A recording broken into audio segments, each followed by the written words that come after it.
बिस्मिल्लाह अल्हम्दुलिल्लाह अल्लाह अकबर। मुश्किल नहीं कायनात मुश्किल नहीं आखून ज़्यादा दिनों इस्लाम कबूल कीजिए। आज का प्रोग्राम बहुत ख़ास है। पिछला प्रोग्राम मैंने नाक की हड्डी भी किया था, लेकिन अब मैं प्रोग्राम कर रहा हूँ लौंग पे। जो अभी मौसम चल रहा है, इस मौसम में लौंग आपके लिए कितना ज़रूरी है। जितने भी लोग बीमार हैं, तकलीफ़ है, गला ख़राब है, खांसी है, आपको फ़ौरन चंद सेकंड में शफ़ा चाहिए, तो उसका नाम लौंग है। गला ख़राब है, शदीद तकलीफ़ है, बात नहीं कर सकते, गला बैठा हुआ है, खांसी हो रही है, धड़ाधड़ खांसी हो रही है, रुकने का नाम नहीं ले रही है, 2-3 लौंग लें, चबा के खा लें फ़ौरन। उसके ऊपर 2 घंटे तक पानी ना पिएं। दिन में 3-4-6 दफ़ा 1-2 लौंग खाते रहें। आप 24 घंटे के अंदर अंदर काफ़ी रिकवर हो चुके होते हैं। प्रोग्राम के आगे बढ़ने से पहले मैं अपना एड्रेस बता देता हूँ। कराची में बैठता हूँ, बादराबाद 4 मीनार चुरंगी साथ सैलानी वाले, हम दोनों एक ही गली में हैं। सैलानी से 50 कदम आगे चले जाएँ, वहाँ सीढ़ी ऊपर चले जाएँ, बोर्ड लगा हुआ है अलहाज अख़ुंज़ादा मोहम्मद का, वहीं ऊपर आ जाएँ। अल्हम्दुलिल्लाह सुम्मा अल्हम्दुलिल्लाह। जब आप आते हैं शिफा मिलती है। सुबह 11 से 8 रोज़ाना का टाइम होता है। इतवार सुबह 10 से लेकर दोपहर 2 का टाइम होता है। इस टाइम में हर कोई आ सकता है, हर मज़हब का बंदा आ सकता है, किसी बीमारी वाला बंदा आ सकता है। अल्लाह ने शिफा देनी, मैंने कोशिश करनी है। अल्हम्दुलिल्लाह सुम्मा अल्हम्दुलिल्लाह। सबसे पहली चीज़ तो ये है कि लौंग के बारे में जो हम बात कर रहे थे, तो उसका एक बहुत बड़ा इसका किरदार है। नाक की हड्डी बढ़ी हुई है, लौंग खाएंगे तो आपको सांस लेने में आसानी होगी। नाक की हड्डी वाले सोने से पहले लौंग खा के सो जाता है तो उसका गला भी सही होता है, नाक भी ठीक होती है, आपके गले की तकलीफ़ें ख़त्म होती हैं, मैदे की तकलीफ़ें जो नज़ले ज़ुकाम की वजह से हो जाती हैं वो भी फ़ौरन ठीक होती हैं। आपके पट्ठों में दर्द होता है तो लौंग से आपको फ़ायदा होता है। आपके सर में दर्द होता है, लौंग से आपको उससे भी फ़ायदा होता है।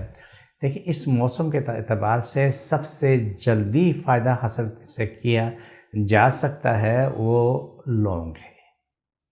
अगर हम लौंग में देखें, मेरी जेब में लौंग रहते हैं, जब कभी मुझे ज़रूरत होती है तब मैं खुद भी खाता हूँ और भी जो लोग होते हैं उनको मैं दे देता हूँ, फ़ौरन शिफा मिलती है। अभी पिछले दिनों में दुबई में था, एयरपोर्ट पे दुबई एयरपोर्ट पे कई लोगों के गले ख़राब थे, खांस के उनका बुरा असर था। जब से लौंग निकाल के सबको 1-2 दे दी, उसी लम्हे वो ठीक हुए।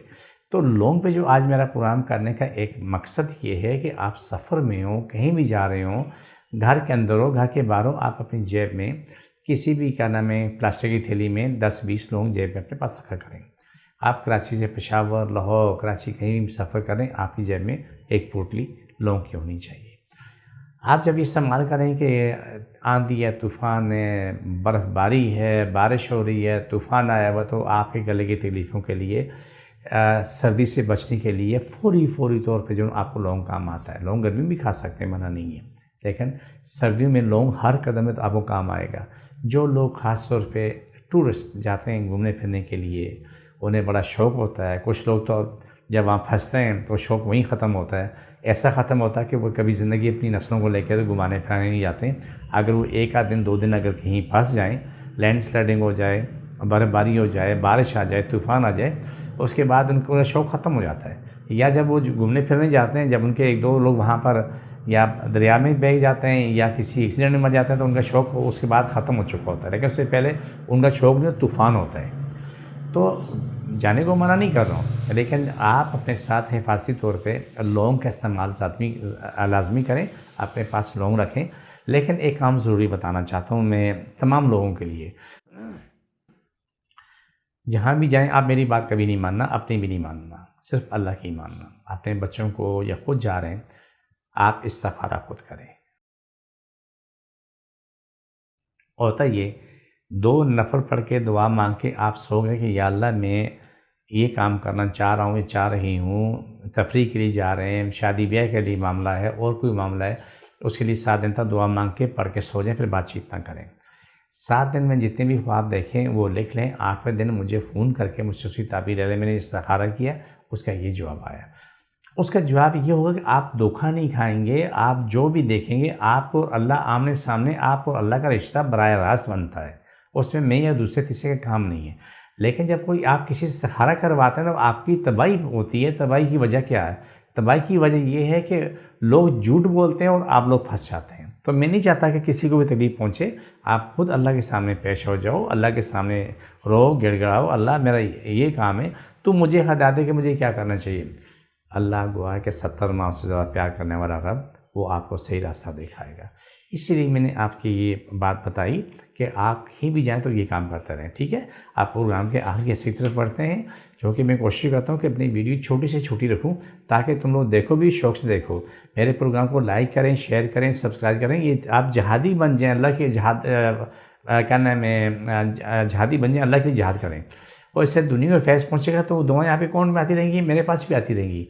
अब दुनिया जो दुआ करती है, हम दुआ देख क्या नाम है सुन के खुश होते हैं कि मेरे रब तेरा शुक्र है कि अल्लाह तू हमारी ज़ात से किसी को नुकसान नहीं हो रहा है, किसी को फ़ायदा हो रहा है। बिस्मिल्लाहिर्रहमानिर्रहीम सल्लल्लाहु अलैहि वसल्लम।